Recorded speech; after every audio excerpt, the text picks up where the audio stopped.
আয় আয় চাঁদ মামা টি দিয়ে যা, চাঁদের কপালে চাঁদ টি দিয়ে যা।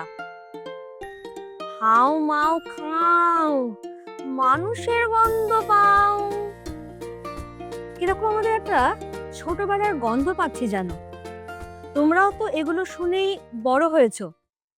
এই যে ওরাল ট্রেডিশন যেটা, অর্থাৎ এই যে যেগুলো আমাদের বংশ পরম্পরায় জেনারেশন আফটার জেনারেশন মুখে মুখেই ফিরছে, অর্থাৎ ঠাকুমা শুনেছিলেন তার ঠাকুমার কাছ থেকে, সেই ঠাকুমা শুনেছিলেন তার ঠাকুমার কাছ থেকে। ফলে এই যে বংশ পরম্পরায় যে মৌখিক ঐতিহ্যে যে গল্প কথাগুলো বা যে উপদেশমূলক কাহিনীগুলো আমাদের পরবর্তী প্রজন্মের মধ্যে প্রবাহিত হয়ে চলেছে, এইটাকেই একসঙ্গে বলি লৌকিক সাহিত্য। তাহলে ফোকলোর বা লোককথা কি? ধরো কোনো একটা আদিম জনগোষ্ঠী ছিল, সেই আদিম জনগোষ্ঠী থেকেই আমাদের বর্তমান প্রজন্মের উৎপত্তি বলো বা তার রূপান্তর বলো ঘটেছে।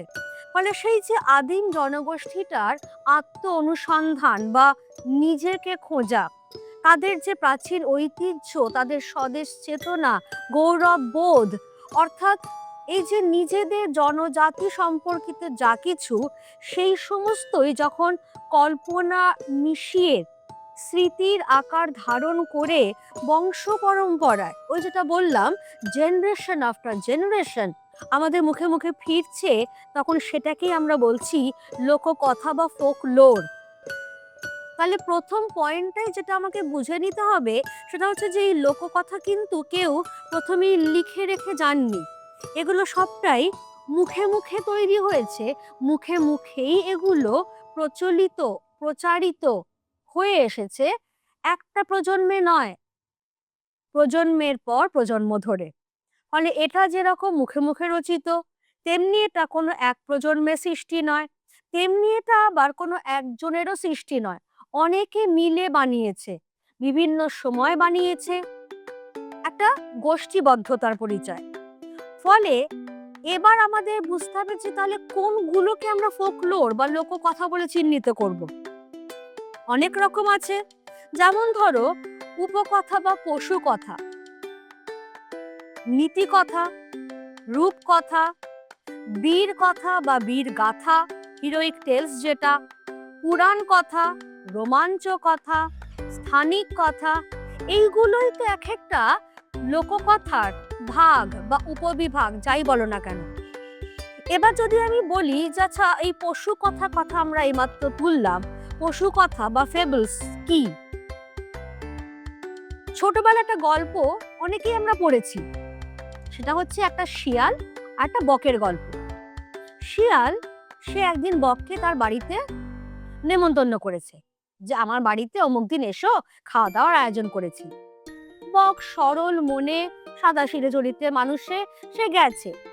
এবার গিয়ে দেখছে যে দুটো চ্যাটালো থালায়, থালা যেরকম হয় চ্যাটালো পাত্র আর কি, তার মধ্যে ঝোল জাতীয় খাবার রয়েছে। শিয়াল বলছে খাও খাও, বলে শিয়াল নিজেও চেটে চেটে খাচ্ছে।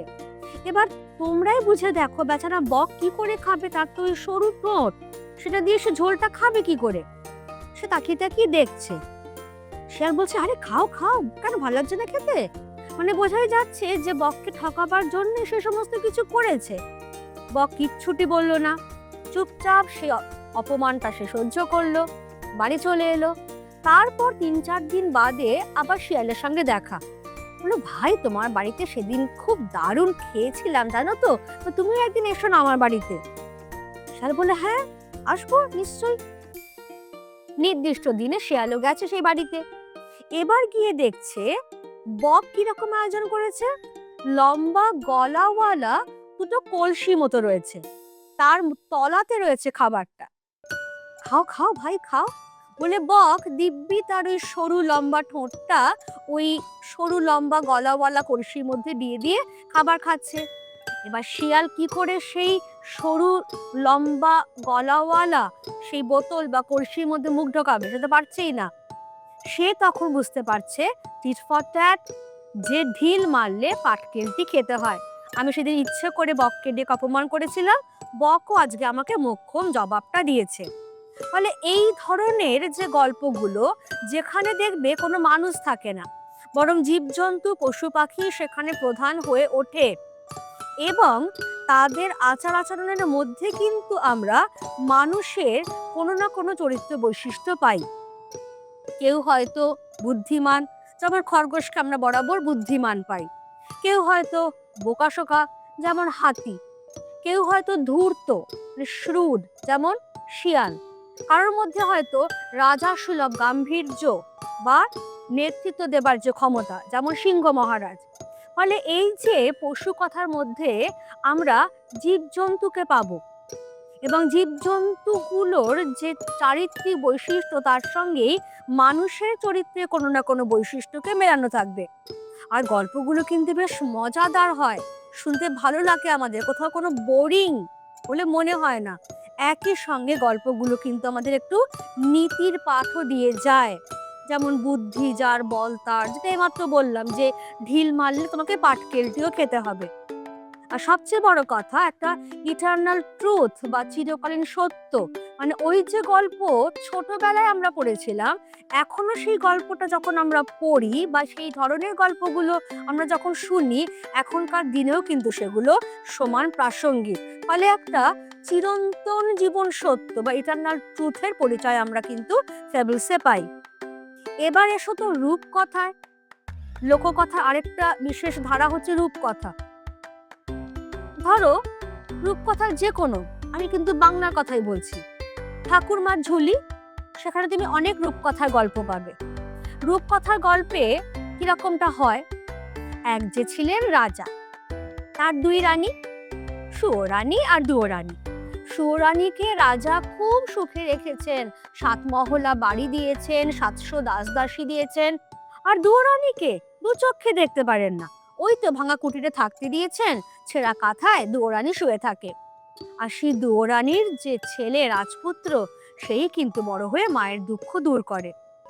তাহলে কি বোঝা গেল, রূপকথার গল্পে তুমি কিন্তু কোনো নির্দিষ্ট দেশ বা রাজ্য বা চরিত্রের নাম পাবে না। হ্যাঁ, হয়তো নীলকমল, লালকমল, এই নামগুলো কয়েকটা পাবে। বেশিরভাগ ক্ষেত্রে কিন্তু কোনো দেশের নাম থাকছে না, রাজার নাম থাকছে না, কোনো জায়গার নাম থাকছে না। আর একটা যেটা হয়, সম্পূর্ণ অবাস্তব একটা একটা স্বপ্নময় পরিবেশ থাকবে। দেখবে বেশিরভাগ ফেয়ারি টেলসেই একটা নীলছে নীলছে একটা ভাব। যখন ছোটবেলায় তোমরাও যখন গল্পগুলো শুনেছো বা আমরা যখন গল্পগুলো শুনেছি, শুনতে শুনতে আমরা ঘুমিয়ে পড়েছি, এতটাই মায়াময় সেই স্বপ্নীল পরিবেশটা। আর কি হয়, অনির্দিষ্ট সব কল্পিত চরিত্র আর জায়গার কথা আসে। যেমন ধরো ব্যঙ্গমা ব্যঙ্গমী, রূপকথায় থাকবেই ব্যঙ্গমা ব্যঙ্গমী। আমরা সবাই এদের কথা জানি, কিন্তু ঠিক কেমন দেখতে গুগলে সার্চ করলে তো ঠিক আসছে না। কারণ ব্যঙ্গমা ব্যঙ্গমী রাত চড়া পাখি, তার মানে অনেকটা পেঁচা জাতীয়, কিন্তু এরা আবার কথা বলতে পারে, তাহলে ঠিক পেঁচাও তো হলো না। এবার যেটা বললাম যে অনির্দিষ্ট কল্পিত স্থান, কিরকম, তেপান্তরের মাঠ। রাজপুত্র তার মায়ের দুঃখ দূর করবার জন্য তেপান্তরের মাঠ পেরিয়ে যায়। গুগলে সার্চ করো তেপান্তরের মাঠ, তেপান্তরের মাঠ, কোথাও তোমাকে দেখাবে না জিপিএসে। ফলে এই যে অস্পষ্ট কল্পিত কিছু চরিত্র, কিছু স্থান, এইগুলো রূপকথার ইউএসপি। আর কি হয়, বিভিন্ন অসম্ভব অসম্ভব রোমাঞ্চকর সব ঘটনার বর্ণনা থাকে। যেমন রাজপুত্র সে পক্ষীরাজ ঘোড়ায় চড়ে বেরিয়ে গেল। পক্ষীরাজ ঘোড়া, পেগাসাস, অর্থাৎ এমন ঘোড়া ডানাওয়ালা, পাখির মতো উড়ে যেতে পারে। আবার ধরো আমরা যেটা পাই সেটা হচ্ছে যে একসঙ্গেই একা রাজপুত্র 700 রাক্ষসকে মেরে ফেলল। কিভাবে সম্ভব হচ্ছে, কারণ রাক্ষসদের প্রাণ কিন্তু রাক্ষসদের দেহে থাকে না, থাকে হচ্ছে কোনো না কোনো ভ্রমর বা কোনো মাছের মধ্যে। যেই সেই ভ্রমরটাকে হাতে পিষে মারা হলো বা সেই মাছটাকে দুখণ্ড করে কেটে ফেলা হলো, সঙ্গে সঙ্গে একসঙ্গে 700 রাক্ষসও ধরফর করতে করতে মারা গেল। এই যে সব বিভিন্ন রোমাঞ্চকর ঘটনা, গায়ে কাঁটা দেওয়াওয়ালা ঘটনা, এইগুলোই রূপকথার প্রধান বৈশিষ্ট্য। আর যেটা সব শেষে বলা হয় যে রাজপুত্র রাজকন্যা চিরকাল সুখে শান্তিতে বসবাস করতে লাগলেন। তো এই রূপকথা বা পশু কথার পাশাপাশি আমরা যেটা পেয়ে থাকি সেটা হচ্ছে ব্রত কথা। ব্রত কথা সেটা গ্রাম বাংলার মেয়েদের একদম নিজস্ব সম্পদ। পুণ্যিপুকুর ব্রত যেরকম, সেরকম আরো অনেক ব্রত আছে। এখানে কি হয়, বেসিক্যালি লৌকিক দেবতাদের অবলম্বন করেই এগুলো মুখে মুখে প্রচলিত হয়ে আসছে। বিশ্বাসটা হচ্ছে এমন যে প্রবল অনিষ্টকারী দেবতা, তাকে যদি এই ব্রত কথা শুনিয়ে তার স্তুতি গান করে প্রসন্ন করা যায়, তাহলে তিনি গৃহস্থের মঙ্গল সাধন করে থাকেন। মানে ব্রত কথা যেহেতু গ্রাম বাংলার মেয়েদের সম্পদ, তাই বুঝতেই পারছো যে ব্রত কথার উদ্দেশ্যই হলো গার্হস্থ্য জীবনের মঙ্গল সাধন, অর্থাৎ স্বামীর সৌভাগ্য কামনা, সন্তান সুখ, অর্থাৎ মেয়েদের জীবনের যে কামনাগুলো খুব স্বাভাবিক, সেইগুলোই ব্রত কথার সম্পদ হয়ে রয়েছে। এবার এইগুলো, এই যেরকম হিরোইক টেলস আমি বলছিলাম, হারকিউলিসের গল্প, হারকিউলিসের গল্প কিন্তু একটা না, অনেকগুলো গল্প রয়েছে। সুতরাং এই যে আমাদের উপকথা বলো, মানে ফেবলস যেটা বললাম, বা রূপকথা যেটা বললাম, বা ব্রত কথা যেটা বললাম, এটা একটা ধরনের লৌকিক ঐতিহ্য, যেটা লোককথার মধ্যে বা ফোকলোরের মধ্যে পড়ছে। লৌকিক ঐতিহ্যের আরেকটা যে ধারা রয়েছে সেটা তো আরো মজাদার। সেখানে কি রয়েছে? সেখানে রয়েছে ছড়া। ছড়া কিরকম? ছড়ার বিষয়টাই হচ্ছে যে এগুলো মুখে মুখে রচিত হবে। এটা তো আমাদের ওরাল ট্র্যাডিশনের প্রাথমিক শর্তই, যে লিখিত আকারে এগুলো আমরা পাইনি, এগুলো মুখে মুখে মুখে মুখে জেনারেশন আফটার জেনারেশন ছড়িয়েছে, তারপরে হয়তো কেউ একজন কোনো একটা সময় সেটাকে লিখেছেন। এবার ছড়াও তাই মুখে মুখে রচিত হয়েছে এবং মৌখিক আবৃত্তির জন্যই রচিত হয়েছে। কিরকম? যদি আমি একদম শুরু করেছিলাম যেটা দিয়ে, যে আয় আয় চাঁদ মামা টি দিয়ে যা, চাঁদের কপালে চাঁদ টি দিয়ে যা, অর্থাৎ মায়ের কোলে যে খোকা রয়েছে তাকে চাঁদের সঙ্গে তুলনা করা হয়েছে, তার সৌন্দর্যকে। আকাশের চাঁদকে তার মামা পাতানো হয়েছে, এবং সেই আকাশের চাঁদকে লক্ষ্য করে মা বলছেন যে তুমি আমার এই কোলের চাঁদটির কপালে টিপ পরিয়ে দিয়ে যাও, যেন জ্যোৎস্না এসে তার কপালে পড়ে। এবার ছড়া তাহলে কি করবে? ছড়ার মূল বৈশিষ্ট্যই হচ্ছে তার ছন্দ। ছড়া কিন্তু আমাদের কোনো মেসেজ দেবে না, যেরকম ফেবলস নীতি প্রচার করত, রূপকথা যেরকম অদ্ভুত অদ্ভুত সমস্ত কাণ্ড কারখানা, ছড়া কোনো মেসেজ দেবে না আমাদের, বরং ছড়ার মূল যে অ্যাট্রাকশন সেটা ছন্দ। হাট্টিমা টিম টিম তারা মাঠে পাড়ে ডিম, তাদের খাড়া দুটো শিং তারা হাট্টিমা টিম টিম। এই যে টিমের সঙ্গে ডিম, শিংয়ের সঙ্গে টিম, আমি যে মিলিয়ে মিলিয়ে বললাম, এটা বেশ একটা রিদম, একটা ছন্দ তৈরি করলো, যে ছন্দটার জন্যেই সেটা মূলত বাচ্চাদের কাছে আকর্ষণীয় হয়ে উঠছে। তাহলে ছড়ার এই যে ছন্দ, ছড়ার এই যে সাউন্ড, এই যে শব্দ সঙ্গীত, সেটার জন্যই ছড়া আকর্ষক। আড়ি আড়ি আড়ি কাল যাব বাড়ি, পরশু যাব ঘর, হনুমানের ল্যাজ ধরে টানাটানি কর। এটা যখনই হচ্ছে তখন কিন্তু একটা অ্যাকশন থ্রু হচ্ছে, অর্থাৎ ধরো একদল মেয়ে বা একদল ছেলে পরস্পরের হাত ধরে, ওই যেটা আর কি টাগ অফ ওয়ারের মতো হয় আর কি, এ ওকে টানছে ও ওকে টানছে, করতে করতে এর ঘাড়ের মধ্যে হুমড়ি খেয়ে গিয়ে হুড়মুড় করে গিয়ে পড়লো, হা হা হি হি ইত্যাদি। এবার ধরো এই যে যতগুলো ছড়া আমি বললাম, তার মূল রসটাই হচ্ছে অদ্ভুত রস, বিদঘুটে বিদঘুটে কাণ্ড, তাই না? এই যে হাট্টিমা টিম টিম বলা হচ্ছে, হাট্টিমা টিম টিম তারা মাঠে পাড়ে ডিম, তাদের খাড়া দুটো শিং, তারা হাট্টিমা টিম টিম। তাহলে হাট্টিমা টিম টিম কেমন দেখতে? ডিম পাড়ে যখন, তখন নিশ্চয়ই পাখি, অথচ শিংওয়ালা পাখি আবার ডিম পাড়ে, অদ্ভুত রস।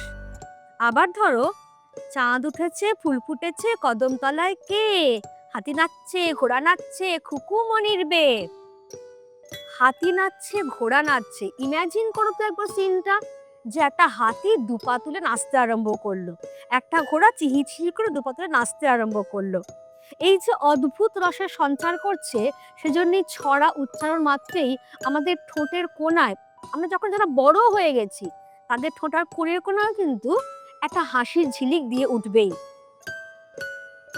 আর যখন এটা বাচ্চাদের বলা হচ্ছে, বেসিক্যালি এগুলো সবই শিশুদের মনোরঞ্জনের জন্যই। কারণ মা যখন তার দুরন্ত শিশুকে ঘুম পাড়াচ্ছেন, তখন তিনি কি বলছেন?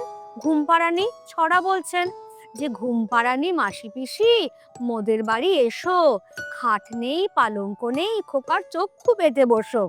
তাহলে মা শিশুকে ঘুম পাড়াতে পারছেন না, খোকা দুষ্টুমি করছে, তিনি তখন তাকে পিঠে নিয়েছেন, পিঠে নিয়ে থাবড়া দিতে দিতে ছড়াটা বলছেন যে ঘুম পাড়ানি মাসি একজন আছে, ঘুম পাড়ানি পিসি একজন আছে, বেশ গিন্নি বান্নি চেহারা, তাদেরকে ডাকা হচ্ছে যে তোমরা এসো। মা ইচ্ছে করে তার ঘরে কোনো খাট পালঙ্ক কিচ্ছু রাখেননি, তাহলে ঘুম পাড়ানি মাসি পিসি এসে বসবেটা কোথায়? খোকার চোখে। আর ঘুম পাড়ানি মাসি পিসি খোকার চোখে এসে বসা মানেই খোকার চোখে ঘুম নেমে আসবে। এবার খোকা বাচ্চা ছোট্ট, তো সে তো এত সব কিছু বোঝে না, কিন্তু তাও তার চোখে ঘুম নেমে আসছে, কারণ ওই যে মায়ের থাবড়ানিটা আর ওই যে ছড়ার ছন্দটা, ওই যে রিদমটার জন্য। আর একটা কথা চুপি চুপি বলে রাখি, সেটা হচ্ছে যে ছড়াগুলোর মধ্যে কখনো কখনো মানুষের মনের নানা অবদমিত ইচ্ছেরও প্রকাশ ঘটতে পারে।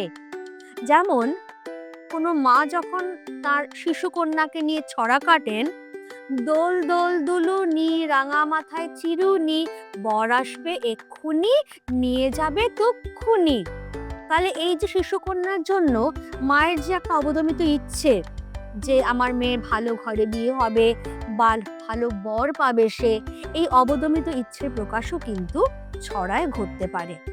কিন্তু বেসিক্যালি ছড়ার মূল রস, অদ্ভুত রস, তার মূল আকর্ষণ তার ছন্দটাতে। এবারে এসো প্রবাদ। কথায় বলে ঢাল নেই তলোয়ার নেই নিধিরাম সর্দার। এই যে কথায় বলে, তার মানেটাই তো হচ্ছে প্রবাদ। তার মানে মানুষের অভিজ্ঞতা কোনো একজন মানুষের নয়, একটা পুরো জনগোষ্ঠীর অভিজ্ঞতা যখন যুগ যুগ ধরে বয়ে এসে একটা বা দুটো বাক্যে, কিংবা হয়তো কখনো পুরো বাক্যও হলো না, একটা খণ্ড বাক্যে ধরা দেয়, তখন সেইটাকেই বলা হয় প্রবাদ। তাহলে যুগ যুগ ধরে মানুষ যে অভিজ্ঞতা অর্জন করেছে সেটাকেই সে খুব সংক্ষেপে যখন প্রকাশ করছে, তখনই প্রবাদের রূপ নিচ্ছে। যদি হয় সুজন, তেঁতুল পাতায় নজন। তাহলে মানুষের অভিজ্ঞতা কি বলছে? যে যদি ভালো মানুষ হয় পরস্পর, যদি তাদের মধ্যে ভাব ভালোবাসা থাকে, তাহলে একটা ছোট্ট জায়গাতেও অনেকে মিলে কিন্তু বসবাস করা যায়, মিলমিশ করে থাকা যায়। তাহলে প্রবাদ সংক্ষিপ্ত হবে, ওই যে বললাম একটি বা দুটি বাক্যে, অনেক সময় ফুল বাক্যও থাকবে না, বাক্যাংশ। কারণ একটা মাত্র অর্থ বা ভাব সরস করে, সুন্দর করে, মজাদার করে প্রকাশ করবার জন্য যেটুকু ছোট হওয়ার দরকার প্রবাদ সেটুকুই ছোট হবে। নেই মামার চেয়ে কানা মামা ভালো। অর্থাৎ আমার যেখানে কিছুই ছিল না, সেখানে একটু অল্প যদি পাই সেটাও আমার কাছে অনেক। তাহলে ওই যে একটা মাত্র অর্থ প্রকাশিত হলো খুব ছোট্ট কয়েকটা শব্দের মধ্যে দিয়ে। আবার খেয়াল করবে, প্রবাদে কিন্তু কখনো সরাসরি কোনো কথা বলা হবে না, সবসময় একটু শ্লেষ বা বক্রোক্তি, মানে একটু বাঁকা ভাবে কথা বলা হবে। নাচতে না জানলে উঠোন বেঁকা, এটা প্রবাদ। এবার অনেকেই ভাবতে বসবে যে সত্যি সত্যি বোধহয় কেউ নাচতে নেমেছিল কিন্তু উঠোনটা বেঁকা বলে নাচতে পারেনি, তাহলে সে একদম রং ডাইরেকশনে যাবে। কারণ এখানে যেটা বলা হচ্ছে বা বলতে চাওয়া হচ্ছে যে তুমি ভাই কাজ জানো না, বাজে অজুহাত দিচ্ছ। তাহলে এখানে একটা বক্রোক্তি কাজ করলো। প্রবাদে সবসময়ই এরকম শ্লেষ বা বাঁকা কথা কাজ করবে। আরেকটা জিনিস প্রবাদে কাজ করবে, সেটা হচ্ছে রূপক। রূপকের ব্যাপক প্রয়োগ থাকবে প্রবাদে। রূপক অর্থাৎ কিনা অ্যালিগরি, অর্থাৎ এমন একটা কথা যার একটা বাইরের অর্থ আছে এবং প্যারালাল একটা ভেতরের অর্থ আছে। এবং যেহেতু রূপক, শ্লেষ, বক্রোক্তি, এত রকম অলংকার ব্যবহৃত হচ্ছে, সে সমস্ত মিলেই এই ওরাল ট্র্যাডিশনটা, পার্টিকুলারলি প্রবাদটা কিন্তু আর শুধু লৌকিক সাহিত্যের মধ্যে সীমাবদ্ধ থাকছে না, বরং সেটা সাহিত্যেরই যেন অন্তর্গত হয়ে যাচ্ছে। রূপকের প্রয়োগ কিরকম? একে রামে রক্ষা নেই, সুগ্রীব দোসর। মানে বিপদের ওপর বিপদ যখন আসে তখন মানুষ এরকম করেই বলা হয়। তাহলে সত্যি সত্যি কি আর রামচন্দ্র বা সুগ্রীবের কথা বলা হলো? একদমই না। আমি এখানে তো রূপকের প্রয়োগ করলাম। প্রবাদে কোনো রচয়িতার নাম থাকে না, ওরাল ট্র্যাডিশন তো। কবে, কোন যুগে, কে বা কারা এগুলো লিখে গেছে তা কেউ জানে না। সেই জন্যই আমরা বলি কথায় বলে অমুক, কথায় বলে তমুক। এই যে কথাটা কে প্রথম বলেছিল সেটা কিন্তু আজকে আর জানা সম্ভব নয়। সেজন্যই প্রবাদে আরেকটা যেটা ক্যারেক্টারিস্টিক্স, রচয়িতার কোনো নাম জানতে পারি না আমরা। কিন্তু হ্যাঁ, পাশাপাশি এটাও বলা যায় যে খুব প্রতিভাশালী ধরো কোনো সাহিত্যিক, তিনি এমন কিছু কিছু লাইন হয়তো লিখে গেছেন যেগুলোর মধ্যে দিয়ে একটা চিরন্তনতা, একটা ইউনিভার্সাল ট্রুথ ধরা পড়েছে। ডেফিনেটলি সেটা তখন প্রবাদের মধ্যে ঢুকে যাবে। অন্নদামঙ্গল নাও, ভারতচন্দ্র বলে গেছেন, নগর পুরিলে দেবালয় কি এড়ায়। অর্থাৎ যখন সমূহ বিপদ, সামগ্রিক বিপদ, তখন কিন্তু কোনো একটা কিছুও, ছোট্টখাট্ট হোক বা বড় সড়ো হোক, কোনো কিছুই সেই বিপদের হাত এড়াতে পারে না যখন সেটা সামগ্রিক বিপদ হয়ে ওঠে। মানে ভারতচন্দ্র তিনি তো মধ্যযুগের কবি, তিনি তো সেই আদিম জনগোষ্ঠীর সেই প্রাচীনতম ঐতিহ্যের মানুষ ননই, কিন্তু তিনি এমন কথা লিখে গেলেন যেটা একটা ইউনিভার্সাল ট্রুথকে প্রকাশ করলো, সেই জন্যই সেটা প্রবাদের মধ্যে ঢুকে গেল।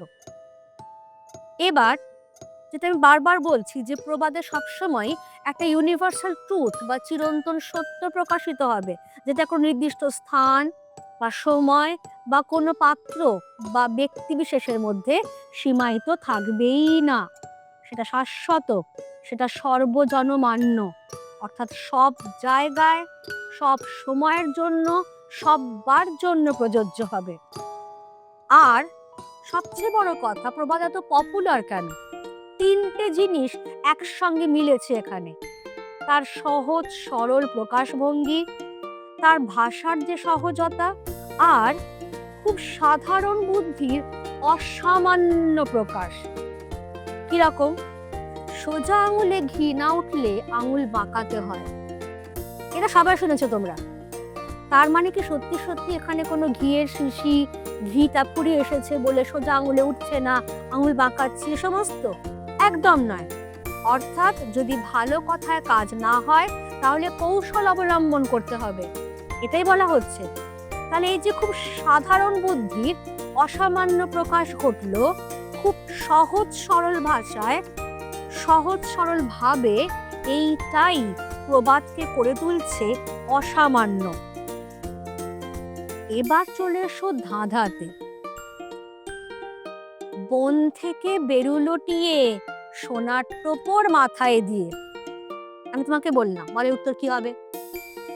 এবার অনেকে হয়তো সত্যি সত্যি ভাবতে বসবে যে একটা বন, বন থেকে একটা টিয়া পাখি বেরিয়েছে, তার মাথায় আবার সোনার টোপর পরা রয়েছে, কি হতে পারে, কি হতে পারে?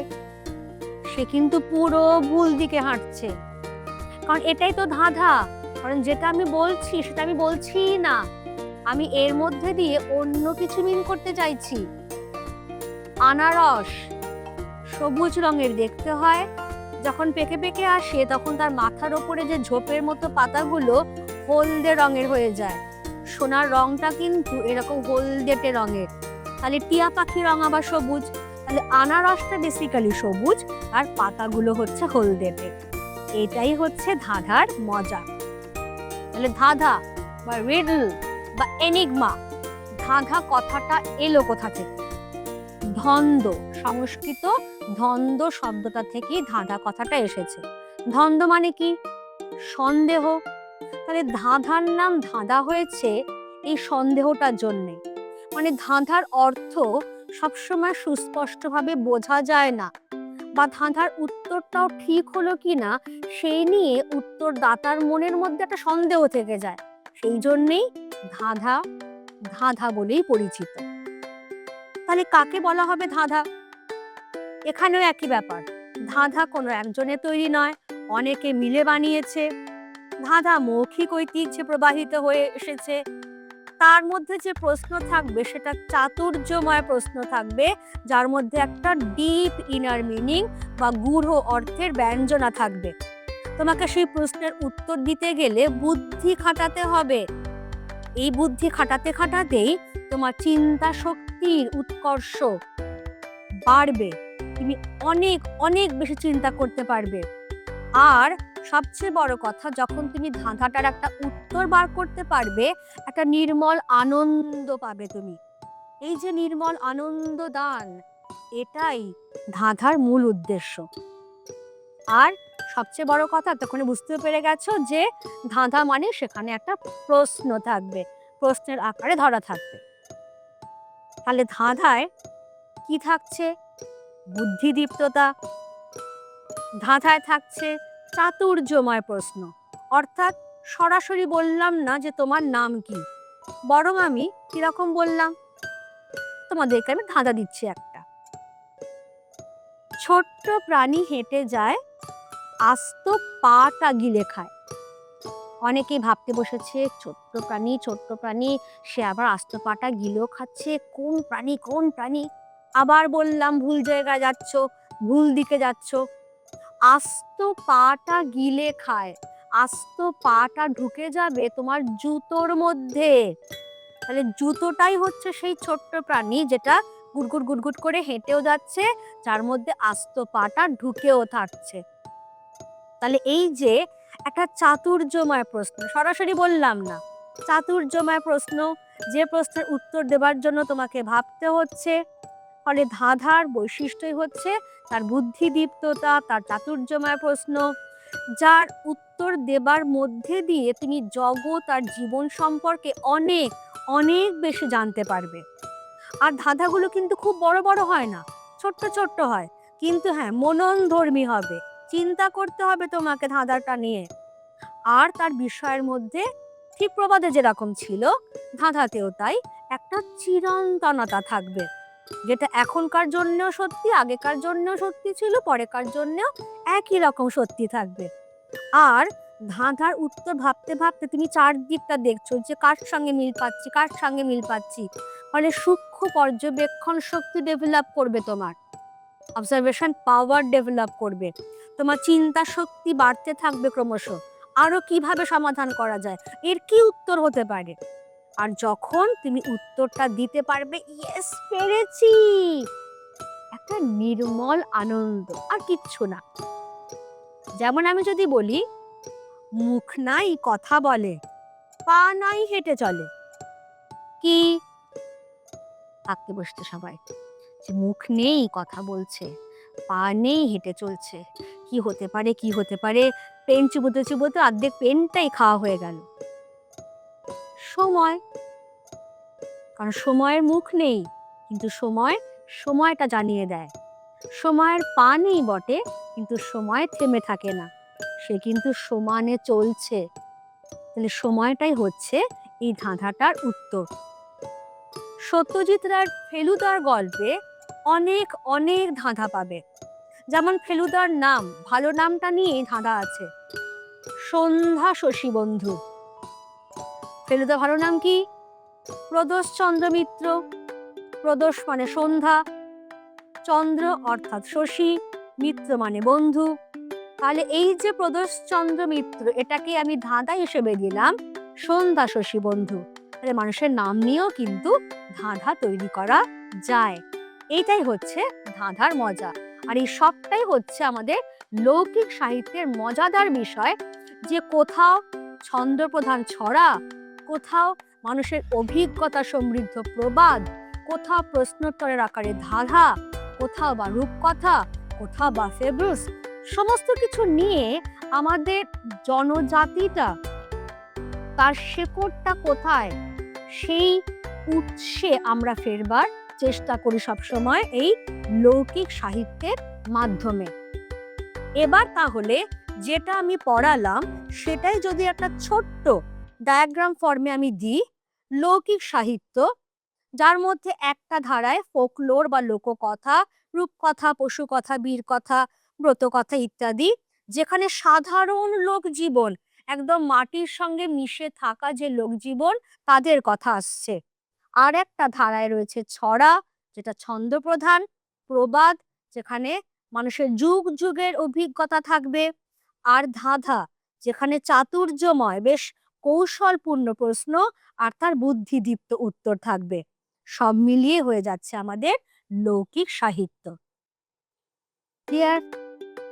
একটু দেখে নিও ভালো করে ভিডিওটা। আর ক্লাস 11-এর সেকেন্ড সেমিস্টারের আমার আরো অনেক ভিডিও দেওয়া রয়েছে, আমার চ্যানেলে গিয়ে একটু সার্চ করলেই তোমরা সেগুলো পেয়ে যাবে। কেমন লাগলো আমাকে কমেন্টে জানিও। কোনো কোয়েরি থাকলে বা তোমাদেরও আরো কোনো ধাঁধা বা ছড়া যদি বলতে ইচ্ছে করে কমেন্টে জানিও। Always welcome. Thank you everybody.